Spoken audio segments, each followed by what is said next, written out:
mother is Hindu, my father is Muslim. Okay, میں اپنے آپ کو انسان بلاتا ہوں, human being. تو سورہ انعام میں اللہ نے توحید بہت زیادہ بیان کی, کیونکہ مکی صورت ہے نا, اپنی قدرت کہ میں یہ کرتا ہوں, میں یہ کرتا ہوں, میں نے ایسے نباتات کی مثالیں, انار کی مثال, انظروا الی ثمرہ اذا اثمر, اس انار کے پھل کو دیکھو کیسے پکتا ہے, کیسے آسمان سے اللہ بارشیں برساتا ہے, کیسے تناور درخت پیدا کرتا ہے, کیسے رنگ برنگ کی چیزیں پیدا کرتا ہے. اس میں اللہ نے اپنی قدرت کے بہت سارے دلائل دیے.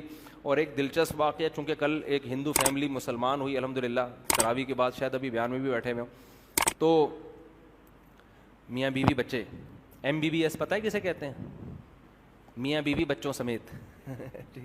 ہم لوگ یہ والا MBBS کیا ہوا ہے ہم نے, تو وہ بھی MBBS کیے ہوئے تھے, میاں بیوی بچوں سمیت وہ مسلمان ہوئے, اللہ ان کو ایمان پہ قائم رکھے.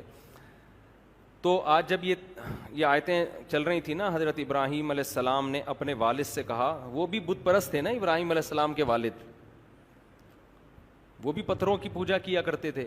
تو وہ جیسے ہی آیتیں چل رہی تھیں مجھے فوراً وہ کل کا واقعہ یاد آ گیا. تو کل جو آئے تھے اسلام قبول کیا, میں نے ان سے کہا کہ آپ لوگ, مجھے تو شوق ہے پھر ایسی چیزیں پوچھنے کا نا, میں نے کہا آپ لوگ کیا سوچ کے, وہ ان کی عمر ہوگی میرا خیال ہے 40 سال یا 35 سال تو ہوگی کم از کم شوہر کی عمر. تو میں نے کہا آپ لوگ کیا, یعنی کیا ہوتا ہے گھروں میں کہ اتنی عقل کیوں استعمال, چلو 35 سال میں مسلمان ہوئے, پھر بھی تو 35 سال کیا سوچ کے بتوں کی عبادت کرتے رہے ہیں, اور آپ کے رشتہ دار کیا سوچتے ہیں. تو انہوں نے بتایا کہ دیکھو KPK میں دین کا عنصر بہت زیادہ ہے. پاکستان میں اگر من حیث القوم سب سے زیادہ مذہب نظر آئے گا نا تو KPK میں نظر آئے گا آپ.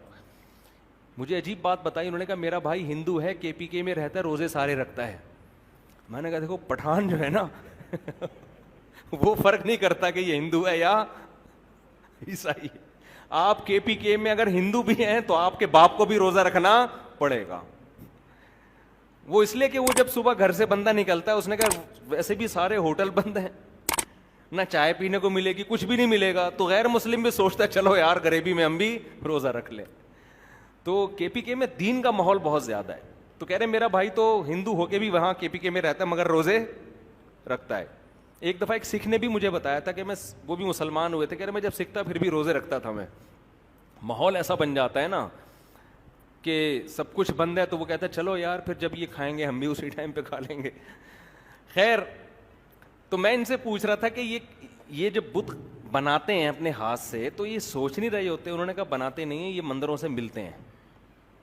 واللہ عالم صحیح کہہ رہے ہوں غلط کہہ رہے ہوں, صحیح کہہ رہے ہوں گے, غلط کیوں کہیں گے بیچارے. یہ مندروں سے بنے بنائے بولو ملتے ہیں. تو مندر سے آپ بنے بنائے بت لے کے آتے ہیں, تو مختلف ان کی وہ چیزیں ہوتی ہیں کہ یہ والا بت اس کام کے لیے, یہ والا بت اس کام کے لیے, تو وغیرہ وغیرہ. اب کیا میں اس پہ زیادہ ڈیٹیل جاؤں, ٹھیک ہے نا. تو ہندو لوگ بھی بیان سن رہے ہوتے ہیں, پھر بولتے ہیں یار یہ کیا کر رہے ہیں, کس قسم کی باتیں کر رہے ہیں.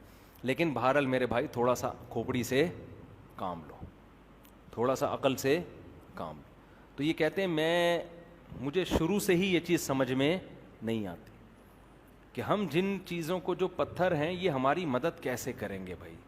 تو یہی بات اللہ نے قرآن میں ذکر کی ہے. ابراہیم علیہ السلام نے اپنے والد سے کہا کہ اتتخذوا اصناما آلہا, آپ پتھروں کے بت بناتے ہو, خود ان کو اپنا معبود بناتے ہو, یہ تو کھلی ہوئی غلطی ہے. تو کیسا ریئیکشن ہوا باپ کی طرف سے, خاندان کی طرف سے. آج بہت سے لوگ کہتے ہیں لبرل بنتے ہیں, لیکن کوئی عیسائی اسلام قبول کرتا ہے خاندان کی طرف سے دھمکیاں, اور ہندو اسلام قبول کرتا ہے تو خاندان کی طرف سے صرف دھمکیاں نہیں. عیسائی تو پھر بھی تھوڑے لبرل ہیں, کوئی عیسائی اسلام قبول کرنا چاہے اتنی رکاوٹ نہیں ہے. لیکن پاکستان میں رہنے والے ہندو جب اسلام قبول کرنا چاہتے ہیں ان کے لیے بہت بڑی رکاوٹیں کھڑی ہوتی. ایک رکاوٹوں کے ایک پہاڑ ہوتے ہیں آگے, خاندان والے چھوڑتے نہیں ہیں اتنے آرام سے, تو زبردستی مجبور کرتے ہیں ان کو. تو کل میرا ایمان بڑا تازہ ہوا, انہوں نے بتایا, اچھا میرا بیان بھی سال بھر سے سن رہے تھے, تو انہوں نے بتایا کہ یہ چیز مجھے کبھی بھی میری کھوپڑی میں آئی نہیں ہے. تو میں نے کہا گائے کا گوشت آپ کھاتے تھے؟ کہتے ہیں میں شروع سے کھاتا ہوں گائے کا گوشت. کیونکہ جب میں اپنے پنڈتوں سے پوچھتا تھا وہ کہتے تھے گائے کا گوشت مت کھاؤ, تو میں کہتا تھا بھائی کیوں نہیں کھائیں ہم, آج کل تو لاجک کا دور ہے نا, جب بکری کا بھی کھاتے ہیں, مرغی کا بھی کھاتے ہیں, تو گائے کا کیوں نہ کھائیں ہم؟ ٹھیک ہے نا, گائے نے کیا ایسی چیز ہے؟ تو یہ کہاں ہے کہ یہ ہماری ماں ہے یا یہ؟ میں اکثر ایک سوال پوچھتا ہوں نا, گائے اگر ماں ہے تو بیل پھر باپ ہونا چاہیے, کیا خیال ہے بھائی؟ پھر بیل باپ ہونا چاہیے. بھینس کا دودھ تو آج زیادہ پیا جا رہا ہے, وہ نانی ہونی چاہیے. تو یہ پڑھے لکھے, میں جو تمام ہندو لوگ ہیں ان سے محبت کے ساتھ ایک بات عرض کر رہا ہوں, دیکھو میں جھوٹ بول کر اپنے آپ کو مطمئن کر سکتا ہوں, آپ جھوٹ بول کر اپنے آپ کو مطمئن کر سکتے ہیں, بنانے والے کو ہم دھوکہ نہیں دے سکتے. یہ جو ہندو کل مسلمان ہوئے نا, کہہ رہے تھے کہ یار اسلام کا جو عقیدہ توحید ہے نا, اتنا صاف ستھرا, اتنا واضح ہے, 2 اور 2 4 کی طرح, اس میں کوئی کنفیوژن نہیں ہے. سکون بھی کتنا ہے, قرآن نے بیان کیا, ضرب اللہ مثلا رجلا فیہ شرکاء متشاکسون. اللہ مثال دیتا ہے 2 آدمیوں کی, ایک وہ جس کے کئی آقا ہوں. یہ زیادہ خوشی میں ہوگا, سکون میں, یا جس کا صرف ایک آقا ہو؟ سکون کس میں ہے؟ تو ایک کو معبود بنانے میں سکون ہے بھائی. ہمارا ہر مسئلہ ایک اللہ ہی پورا کرے گا. آپ کے ہاں یہ 50 والا بھگوان الگ قسم کے مسائل کے, اس میں ریٹ بڑھا دو گے تو مسائل 100 والا بھگوان کے الگ ریٹ ہیں, ہول سیل کے ریٹ الگ ہیں, ریٹیل کے ریٹ الگ ہیں. پھر 4 بھگوان کے ساتھ ایک فری مل رہا ہے. اب فری والا پتہ نہیں کچھ کر بھی سکے گا کہ نہیں کر سکے گا, وہ فری والا ہے. تو 10 قسم کے مسائل ہیں. چھوڑ دو اپنے باپ دادا کی اندھی تقلید. قرآن فرعون کے بارے میں کیا کہتا ہے؟ فرعون خود بھی جہنم کی آگ میں اور اپنے ماننے والوں کو بھی جہنم کی آگ میں لے کے جائے گا. اور آخری آیت کر کے میں اپنے بیان کو ختم کرتا ہوں. ابراہیم علیہ السلام نے اپنی قوم سے کہا, انما اتخذتم من دون اللہ اوثانا مودۃ بینکم فی الحیات الدنیا. یہ ہندو بھائیوں سے خاص گزارش ہے کہ اس آیت کو غور سے سنیں, خاص گزارش ہے. دیکھو ہم اپنا مذہب کسی پہ تھوپتے نہیں ہیں, آپ کی مرضی, آپ اسلام لائیں نہ لائیں. جب بھی اسلامی حکومتیں آئی ہیں مذہبی آزادی دی گئی ہے. 1000 سال ہندوستان پہ مسلمانوں نے حکومت کی ہے, مگر مندر اس وقت بھی تھے اور آج بھی ہیں. پاکستان میں بھی مندر ہیں, کھلے عام ہندوؤں کو اس میں جانے کی اجازت ہے. ہم نے کبھی کسی ہندو کو مندر جانے سے روکا نہیں ہے. میں قلات گیا, وہاں پشتو بولنے والے پٹھان لوگ بڑے دین پر مضبوط ہوتے ہیں, لیکن ہندوؤں کو کسی نے آج تک نہیں چھیڑا. صدیوں سے پرانے مندر ہیں. وہ مندر میں نے یوٹیوب پہ دکھائے بھی ہیں, ولاگ بنایا میں نے, یہ بتانے کے لیے کہ ہندو الحمدللہ پاکستان میں آزاد ہیں اپنے مذہب کے بارے میں, ان پر کوئی جبر اور دباؤ نہیں ہے. لیکن میں گزارش تو کی جا سکتی ہے نا, ہم اپنے ضمیر کو مطمئن کر سکتے ہیں غلط مذہب کو فالو کر کے, لیکن جس خدا نے بنایا ہے آپ اس کو دھوکہ نہیں دے سکتے. ابراہیم, آپ ہندو مذہب کو کیوں فالو کر رہے ہو؟ دلیل کی بیس پہ نہیں, خاندان کی بیس پہ, کہ میرے ابا بھی ہندو, میری اماں بھی ہندو, میرا بھائی بھی, میرا کلچر, میرا خاندان. اس کے بارے میں قرآن کے الفاظ کیا ہیں کہ ابراہیم علیہ السلام نے کہا, اے میری قوم, آج تم میری مخالفت کر رہے ہو مودۃ بینکم, آپس کی رشتہ داری کی وجہ سے.